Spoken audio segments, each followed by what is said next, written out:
প্রিয় শিক্ষার্থী, তোমাদের সবাইকে অজয় স্কুলের ফেসবুক পেজ ও ইউটিউব চ্যানেল থেকে স্বাগতম। আমরা আজ তৃতীয় শ্রেণীর গণিত নিয়ে আলোচনা করব। গণিতের প্রথম যে বিষয়টি নিয়ে আলোচনা করব সেটি হচ্ছে সংখ্যা। তোমরা তোমাদের বইতে প্রথমেই যে বিষয়টি দেখতে পাবে সেটা হচ্ছে কিছু ব্লক দেওয়া আছে। কতগুলো ব্লক আছে প্রথমে সেটা একটু গুনতে হবে। আমরা একটু গুনে দেখি।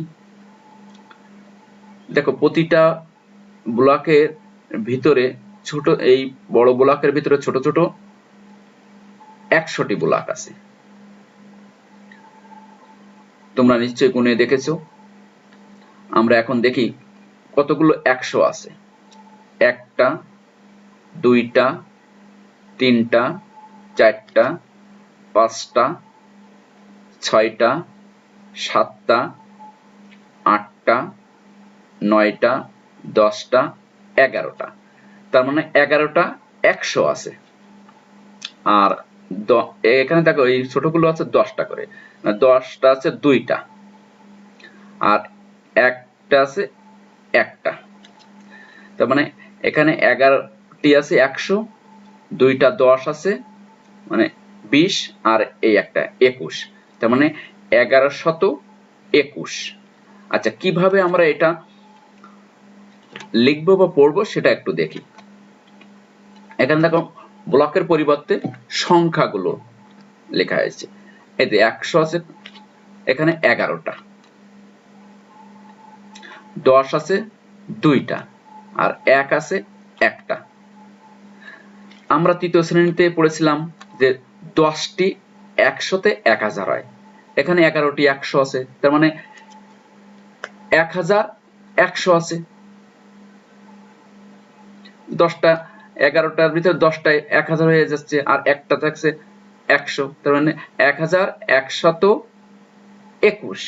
আমরা কিভাবে পড়বো? এইভাবে পড়বো, 1121।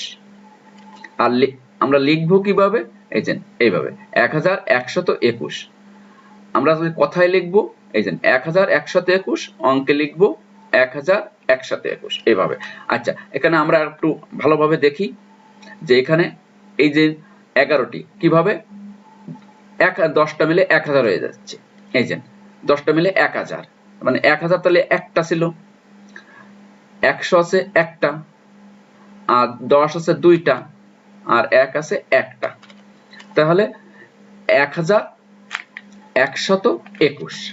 এবার মনে হয় আমরা বুঝতে পেরেছি। পরবর্তীতে আমরা একটু দেখি। এখানে 1000 আছে কয়টি? 2টি। এখানে আছে 100 আছে কয়টি? 3টি। এখানে আছে 10 আছে কয়টি? 5টি। এখানে আছে 1 আছে কয়টি? 4টি। তাহলে আমরা কিভাবে পড়বো?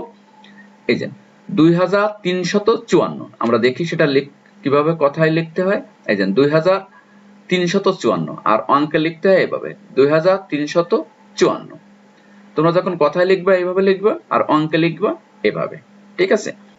তাহলে আমরা আমাদের বইয়ে দেখবো এরকম অনুশীলনে আছে, 2 দাগে আছে। এই যে এখানে কতগুলো হাজার আছে, কয়টি হাজার আছে তোমরা সেটা লিখবা।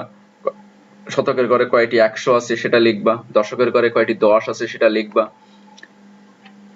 এককের ঘরে 1 আছে কয়টি সেটা লিখবা। লিখে মোট সংখ্যাটি কত হলো সেটা লিখবা।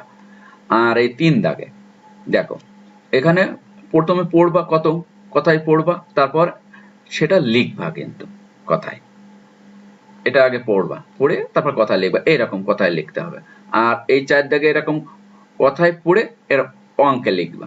লিখে তোমরা কমেন্ট বক্সে কমেন্ট করে জানাবা তোমাদের উত্তর সঠিক হয়েছে কিনা দেখবো।